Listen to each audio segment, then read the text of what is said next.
prédica. Meus irmãos, nós costumamos dizer que Deus é bom. Isso é um fato. A gente vê a bondade de Deus em todos os lugares que a sua mente possa ir. Deus é bom o tempo todo, o tempo Deus é bom. David Hume, um filósofo ateu e à toa, disse uma certa vez: se Deus é bom, por que o mal prevalece na terra? E se de fato Ele é bom e tem poder, por que Ele permite o mal sobre a terra? Então, este Deus, Ele não é bom, Ele é mau e ainda impotente. A questão desse ateu é que ele não parou para analisar que Deus nos fez e nos deu o livre-arbítrio. E para não complicar a situação, aquilo que Ele prescreveu, criou, planejou, Ele fez de uma forma tão simples para não nos confundir. Veja bem, a Bíblia fala que existem dois caminhos: o caminho largo e espaçoso que conduz à perdição, o caminho estreito que conduz à salvação. A Bíblia fala que Deus fez só macho e fêmea. Ele não fez metade fêmea e nem tampouco metade macho. Para não confundir a cabeça dos seus filhos, Ele deu duas opções: com Deus é sim, com Deus é não. Deus nunca vai chegar em você e dizer talvez, provavelmente. Por quê? Porque Ele tem certeza, porque Ele é absoluto, Deus santo e bom. E o que eu vejo é que Deus, Ele é tão bom que da fraqueza Ele tira força, e da derrota Ele tira vitória, e do inferno que Ele tira lições para os viventes da terra. E é nesse momento que eu quero pregar sobre o inferno, lições tiradas do inferno. Segundo o escritor Clarence Snodgrass, um perito, ele escreveu um livro compreendendo todas as parábolas de Jesus. Ele faz dois comentários sobre esta parábola. Não é uma mera parábola, é uma parábola real, é uma história real, verídica. Simples porque pelo fato de Jesus começar relatando, ora, havia de fato, ou seja, Jesus estava confirmando a veracidade da história. Número 2, nenhuma parábola, esta parábola exclusiva é a única que tem nomes a personagens como Abraão, Moisés e Lázaro. E a história que a gente vê, Jesus, o maior pregador dos pregadores, foi o único da Bíblia que mais falou sobre dois assuntos que eu quero falar nessa noite. Ele falou sobre o inferno, ele foi o pregador que mais falou sobre o inferno. A segunda coisa que mais Jesus falou, sobre o dinheiro, riqueza. E esta parábola, Jesus quis matar um coelho ou dois coelhos com uma paulada só. Ele quis resolver o problema de uma vez só. E ele começa relatando a história de um homem, que não tem nome, anônimo. E começa relatando sobre esse homem. Ora, havia um homem muito rico, um homem rico.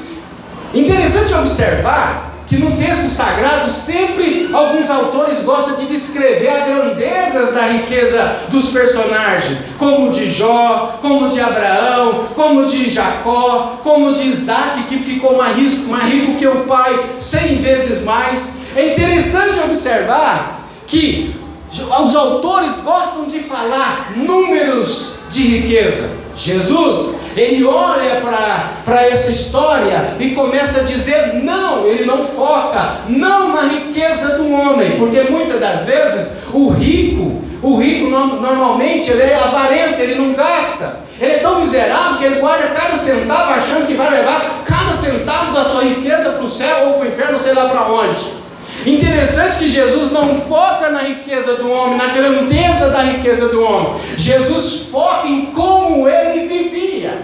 Isso me revela e me mostra que esse homem aqui não era avarento, ele usufruía da riqueza vindo. Número 2, isso me mostra que esse homem tinha uma riqueza que era lícita, não era ilícita, e tudo indica, ou era herdado, ou ele conquistou através do seu suor, do seu trabalho, do seu empenho.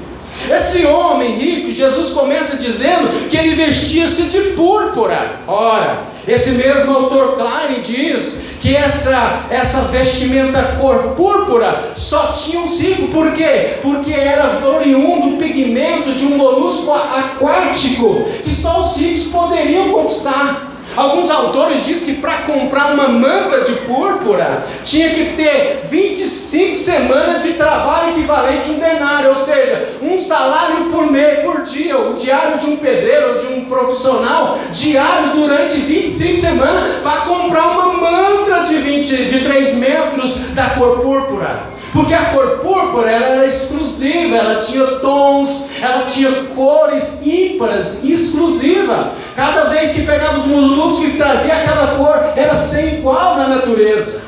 Aquele homem, para quem queria ter alguma vestimenta de púrpura, ou tinha que participar do Senado, ou era da nobreza, ou era da realeza, não interessa, ou era de alto cargo governamental, era um homem que tinha relevância financeira grande para possuir aquele tipo de roupa. É claro que os padrões de riqueza de 2000 anos atrás é diferente das riquezas de hoje. Porque hoje na Europa está se nascendo um grande e influente mercado, aonde as pessoas podem ir para a Europa e escolher a roupa que quer e alugar e vestir e depois devolver. Então as roupas hoje é diferente. Hoje é muito fácil um rico e um pobre vestir a mesma roupa. O difícil é saber qual é a original e qual é pirata.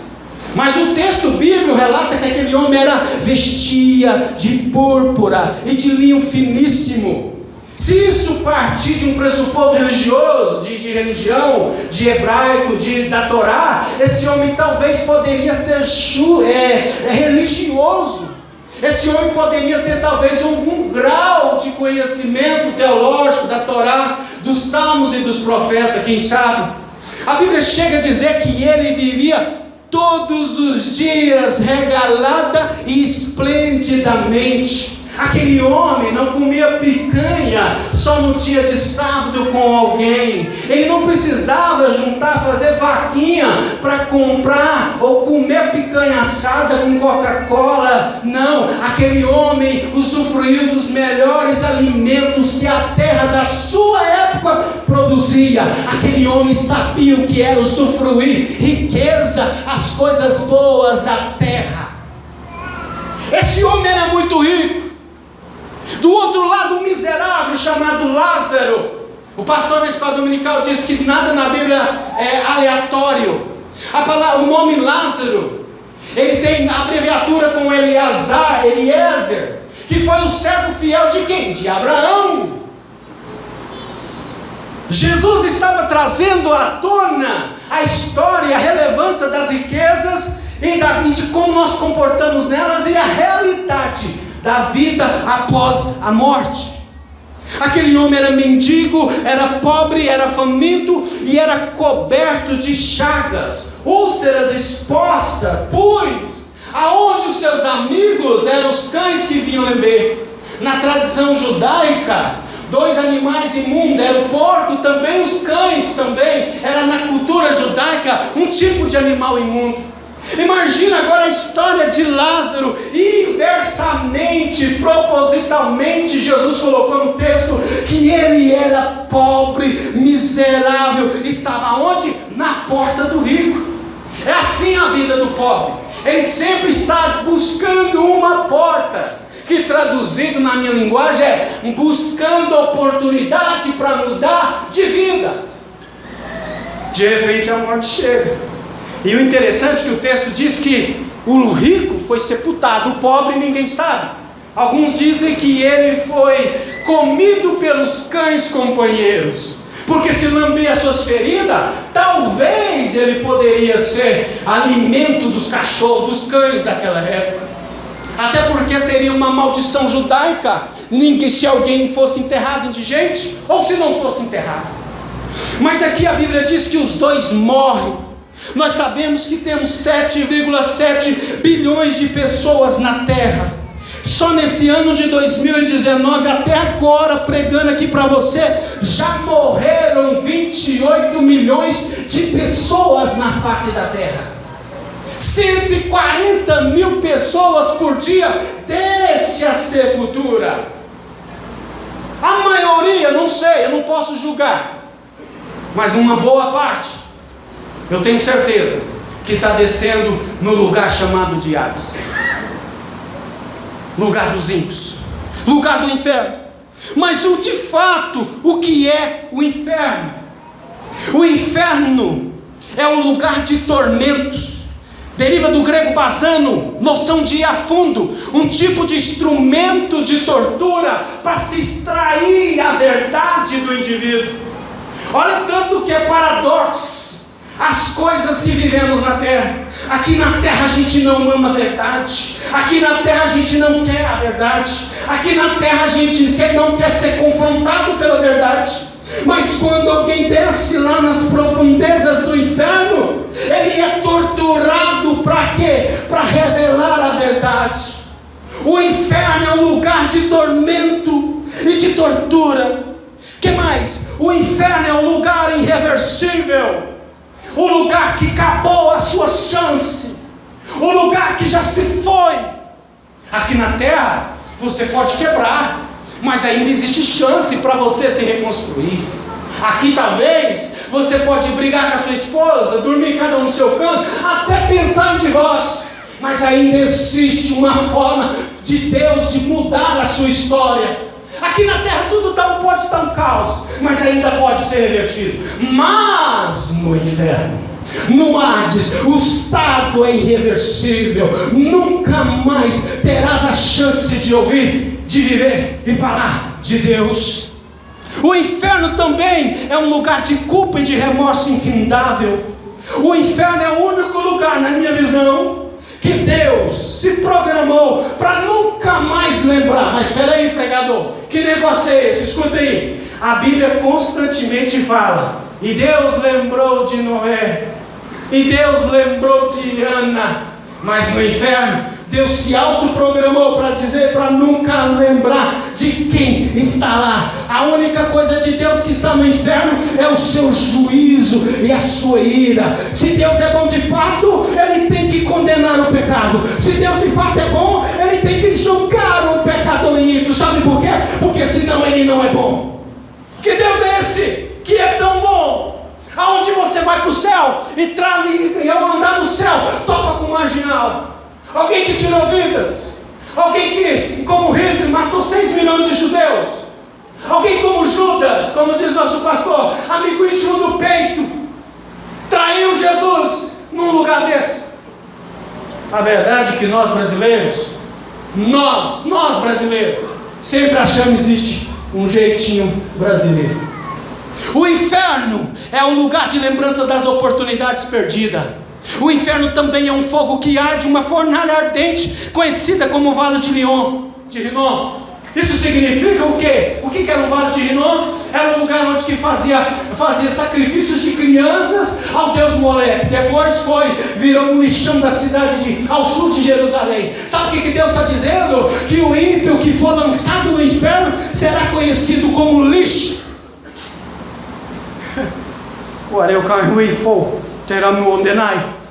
O inferno é um lugar de ranger os dentes. Eu vi muito bem a minha esposa rolando no chão com dor de rins. Foi lá e colocou morfina e ela até delirou um pouco. Mas lá no inferno, o ranger de dente é tão intenso que você ou alguém que for vai ser tão possuído pela ira, pela raiva, que vai ter raiva de Deus, raiva do pregador, raiva do pastor, raiva da esposa, raiva de todos aqueles que falaram de Deus e ele não tomou uma atitude.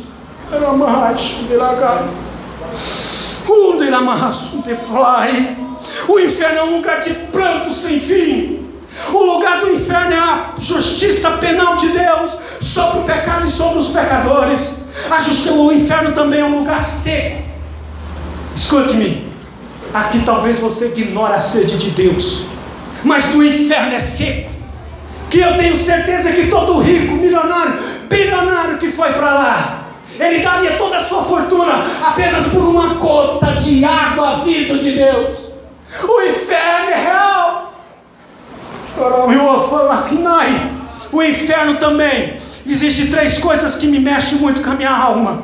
Eu não sabia, pastor, mas quando eu estava preparando essa mensagem, eu saía da mesa do escritório, ia lá para a rua, para a minha área, e chorava, e dizia: não, Deus, não, isso não pode ser. Voltava, estudava e buscava, mas existem 2 coisas aqui que mexem comigo, porque o inferno é um lugar de separação de Deus total. Aqui, vira e mexe, a gente anda na rua, vê livramento de Deus. Aqui, às vezes a gente anda, Deus toca em alguém e fala: a sua vitória, a sua bênção vai chegar. Aqui nós temos consolo, aqui nós temos a presença de Deus, aqui nós temos respaldo de Deus. Mas o difícil, o dolorido, é que jamais você terá acesso à voz de Deus, à presença de Deus sobre a sua vida. Sabe o que é o inferno? É o desprezo total de Deus. Eu era novo, criança, eu acredito que quase todos os jovens aqui, um dia já levou fora, algum dia já foi rejeitado. Agora você pode imaginar um Deus que é tão bom. O inferno é o lugar total de desprezo de Deus. Sabe por quê? Por 3 motivos. Todos aqueles que forem lançados no inferno serão Deus os desprezará, porque Deus os verá como insulto a Ele, e também os verá como repugnante e perverso. No inferno, Deus jamais vai mandar um justo para o inferno, e jamais o culpado, o pecador, para o céu. É a justiça de Deus. Isso é bom. Para aqui calar. Terceiro e último, o lugar é de extrema punição. A gente pode dizer, olhar para as cadeias, para as penitenciárias do Brasil, e o que eu vejo? Lá no inferno não vai ter suborno aos carcereiros e aos diretores. Lá no inferno, segundo os nossos irmãos que são peritos e advogam, lá não vai ter como recorrer instância nenhuma, e nem jamais habeas corpus. Lá no inferno não vai ter fuga. Sabe por quê? Porque Jesus disse assim para Pedro: Pedro, as portas do inferno não prevalecerão na minha igreja. Sabe o que Deus está dizendo? Jesus estava dizendo que o inferno tem porta. Aí Jesus vem no Apocalipse 18 e fala assim: eu tenho nas mãos a chave da morte e do inferno. Sabe o que significa isso? Uma vez que Deus lança, Ele fecha, ninguém abre. Uma vez que Ele leva para o céu, fecha, ninguém abre. A porta que Deus abre, o homem não fecha, o diabo não fecha, ninguém fecha, porque Ele é dono. Ele é dono desse lugar, que Ele falou que foi Ele que criou para o diabo e seus anjos. O homem vai porque é desobediente. Às vezes eu fico pensando: meu Deus, tem gente que parece que é irmão do capeta, tão tribuloso que é. Eu assisto aquele canal Investigação Discovery, e eles falam que os 3 principais motivos de crime do americano: número 1, dinheiro; segundo, sexo; terceiro, vingança. E você às vezes assiste serial killer, pessoas maus, e acha que vai ter fuga. No inferno não existe lotação ou transferência. No inferno não vai ter direitos humanos para interceder por ti ou por mim ou por qualquer pessoa, e jamais direitos angelicais. Pregador, você está doendo, está machucando. Mas o inferno não é lugar de regeneração. Agora começa a pregar. Eu quero pregar só 4 lições sobre o que podemos tirar do inferno. Número 1, a Bíblia diz no versículo 23 que era o quê? Ergueu os olhos e viu. 2 coisas: ergueu os olhos e viu. Na terra, o rico, o endinheirado, o que vivia ostentando, não olhava e não via Deus. Sabe quando ele olha, sabe quem que ele vê? Abraão. Peraí, ele viu quem? Abraão.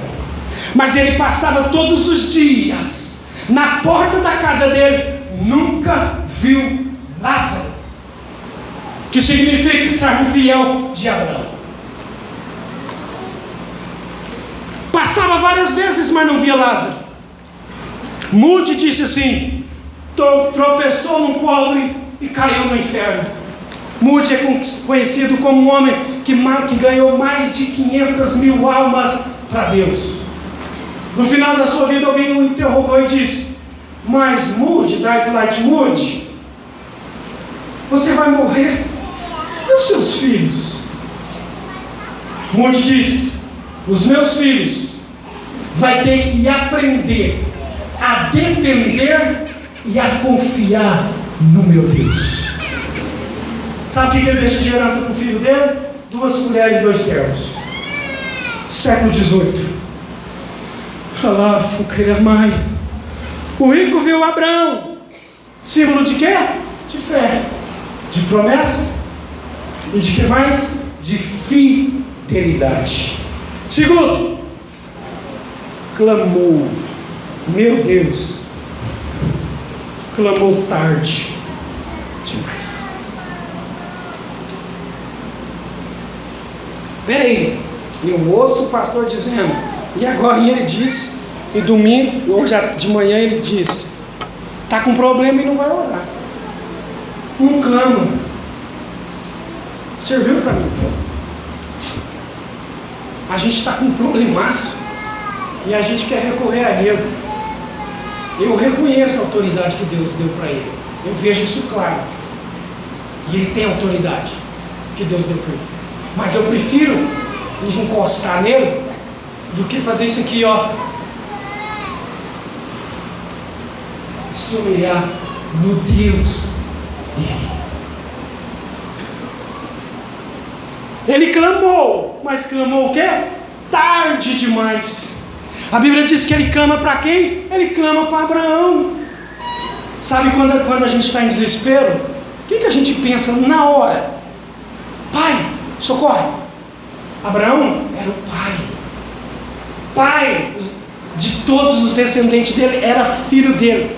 A primeira coisa que ele faz, ele vê Abraão, clama por Abraão e chamou de pai. Olha que hipocrisia. Como que na terra ele não chama ele de pai, mas no inferno ele chama ele de pai? Quando ele ora, lá no inferno ele clamou por quê? Por misericórdia. Tarde demais. O que é misericórdia?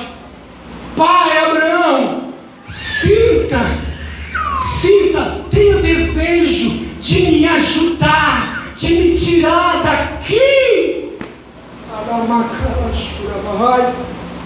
Ele clama por refrigério, molhe a ponta do dedo e refresque a minha alma. Ele clama por uma fé que nunca teve e por um amigo que nunca conquistou. Manda Lázaro. Terceiro, sabe o que ele faz? Ele pensa na família dele tarde demais. Eu não imponho no meu filho, mas em vira e mexe, ele começa a dar aula para mim. Eu estou caminhando com ele, ele chega em mim e fala: papai, o senhor sabia que Deus e Jesus e o Espírito Santo é um só? Eu pensei, está me dando aula de divindade agora. Você tem que pensar no seu filho, é agora. Papai, só existe 2 caminhos, sim, filho. Qual caminho? O caminho do céu. E o que o outro? O caminho do inferno. Como que os dois? É assim. Você já parou, colocou o seu filho de frente da sua mesa e rachou o verbo para ele: filho, Deus é bom, Deus é amor, mas existe só 2 caminhos: existe o céu e existe o inferno. O rico, ele pensa na família tarde demais. E o pior disso, sabe o que ele faz? Olha só o que ele faz. O rico queria anular ou violar a palavra de Deus, quando ele disse assim: envia Lázaro, eu estou aqui Deus não me alertou que existia esse lugar. Uai, Salmo fala do inferno, Torá fala de inferno, os profetas falam de inferno. Ele está achando que Deus é injusto de enviá-lo ao inferno? Ele começa a acusar Deus de ter enviado ele injustamente. Veja bem, ele, o rico, quer criar uma doutrina infernal chamada de espírita. Hebreus 9:27 diz assim: um homem está deixando morrer uma única vez e depois vindo o que? O juízo final. Ele queria que Lázaro criasse a doutrina espírita, mandasse Lázaro à casa de quem? Sua casa paterna, os seus irmãos. O rico tenta justificar a si mesmo, acusa Deus de não ter alertado e pior ainda, ele achou que tinha atendimento VIP no céu, para que Deus fizesse de Lázaro um garçom, um missionário espírita, para ir lá na família dele rica, para evangelizar eles e para dizer para eles que o inferno é real. Essa é a mania de muitos ricos, achar que manda em tudo, que tem poder para comprar tudo, que acha que é maior do que todos e tudo. Último, ele arrependeu o quê? Tarde demais. Arrepender é mudar de rota, de atitude, de direção, de vida. Na terra, ele não amava Deus acima das riquezas. Na terra, ele não amou o seu próximo como a ti mesmo. Então ele quebra o mandamento na vertical, não amava Deus acima das riquezas, do luxo, da ostentação, mas também não ama o seu próximo como a ti mesmo. Que violou 2 mandamentos, e o outro, na terra, desrespeitou e manteve obstinado com as leis de Moisés e os profetas.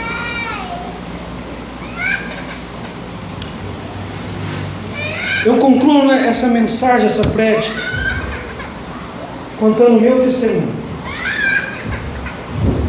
Meus irmãos, em 2001, eu tinha 22 anos. Empresário, desviado da igreja, entrei numa dívida naquela época de R$80 mil. Não conseguia firmar na igreja, mas também não conseguia ir para o mundo. Quando eu ia para o mundo, mamãe magrinha, com o marido alcoólatra em casa, quase sendo despejada, chegava em mim e dizia: ó, meu filho, Deus falou para mim quando você estava aqui, ó, no meu ventre, que você seria um pregador. Mamãe ia para a igreja, mamãe se aliou à mãe do tenente Kleber, ia para o círculo de oração e orava por mim. Mas uma coisa que mamãe não sabia é que eu estava atolado em dívida, sendo perseguido. Então eu tive uma ideia que nasceu no inferno. Eu lembrei que eu tinha feito uma promessa para minha mãe. Eu falei: mãe, quando eu tinha 10 anos, mãe, quando eu tiver grande, a primeira coisa que eu vou te dar é uma casa, porque eu já vi despejando a gente, eu já passei dificuldade, e a primeira coisa que eu vou fazer para ti, mamãe, é te dar uma casa. E naquela época eu vi minha mãe sofrendo, magra, dívida para todo lado. Naquela época era dinheiro demais, gente. Eu tinha um Tempra, tenente Kleber lembra dele. Eu tinha feito um seguro de vida. Fui lá no Bradesco, na gerente, falei: quero fazer um seguro. Seguro de quê? De vida.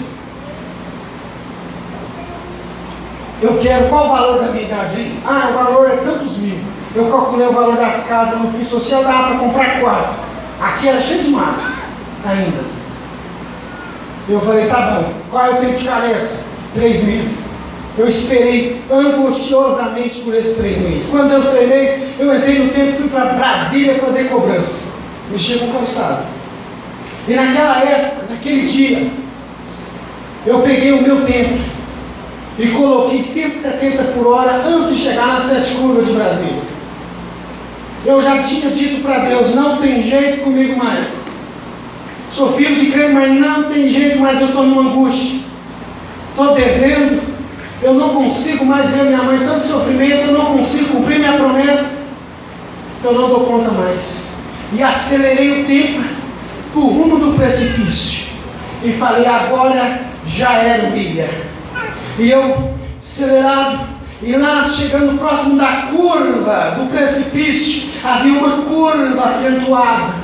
Antes que chegasse nessa curva, uma voz surgiu dentro daquele carro velho, e eu moribundo. Ele disse assim, essa voz poderosa disse assim, filho, quem disse que o teu fim é este?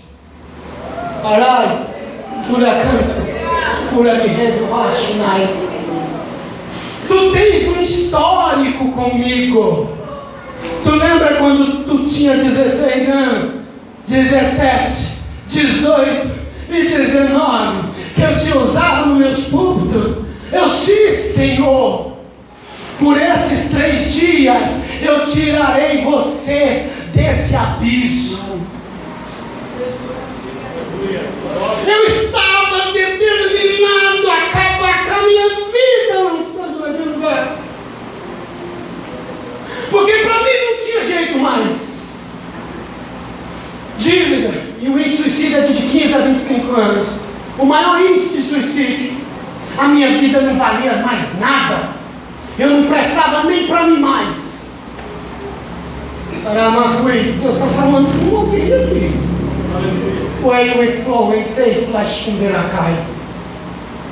Quando Deus fala comigo, Ele só não fala. Ele toma a direção do carro e eu de 170 por hora, Ele vai fazendo a curva de acordo com a estrada. E eu perdi o domínio, porque quando Deus fala,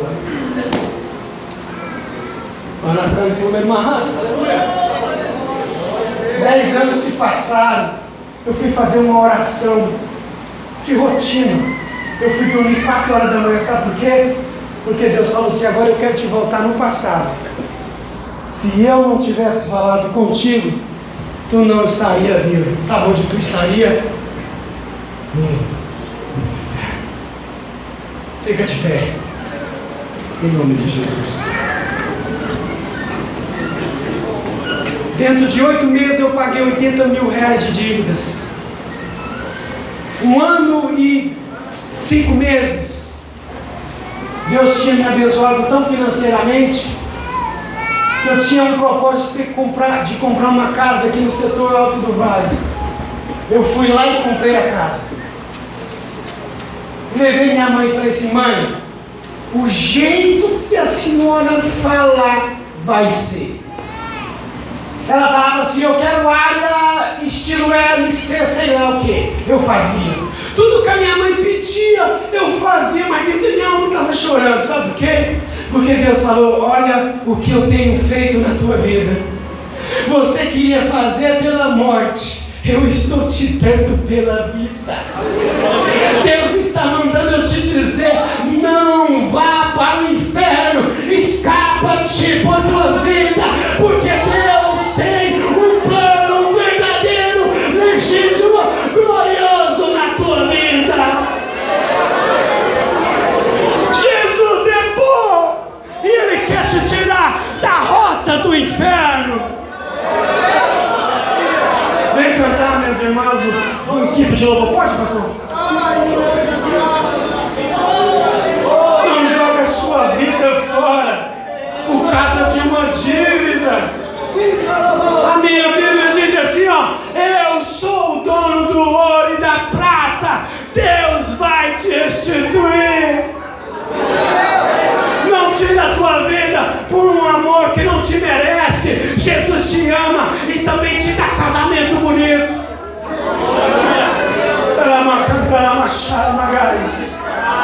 A mensagem dessa noite é, escapa-te do inferno.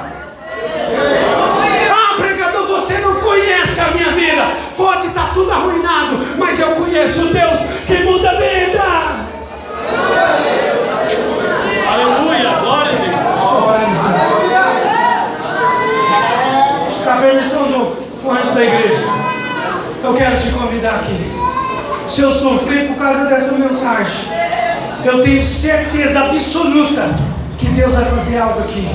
Se de fato Ele me usa. Aleluia. E eu quero te convidar aqui nessa noite. Você que tem pensado que é o fim. Você que está desconcertado com Deus. Você não sabe se hoje é o último dia. Talvez é o meu último dia. Talvez é o seu último dia. Última noite, né? Que o dia já foi. Eu quero te convidar aqui nessa noite. Meu amigo, irmão em Cristo Jesus, Cido Souza, tu me conhece. Várias vezes você me levou para pregar. E você sabe disso. Várias vezes você disse para mim, William, você sabe que eu canto, eu não dou conta de pregar, você vai comigo, eu fico com você. Eu vi Deus te usar, você cantando aquele hino, Deus é fiel, e Deus abalar a igreja. Eu quero te dizer, não é o fim da sua história. Todos podem dizer que é o fim, mas Jesus vai te dizer para você, o seu estado, filho, é reversível. Eu te amo. Eu não desisto de você. Tu tens um histórico na minha obra. Highway Flash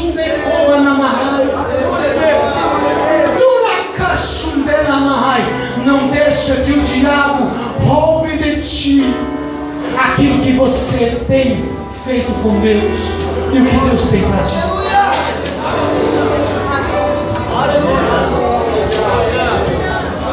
Tem alguém aqui? Tem alguém aqui que quer uma oração específica? Tem alguém que quer reconciliar? Tem alguém que está balançado na fé? Eu te convido aqui. Antes que eu entregue o microfone, Deus me diz que vai fazer algo. Aleluia. Deus disse para mim que vai quebrar a corrente que o diabo lançou sobre a sua vida para te sucar para o inferno. Eu não estou brincando e jamais brincarei com a palavra de Deus e diante do ungido de Deus. Pode cantar, eu vou aguardar.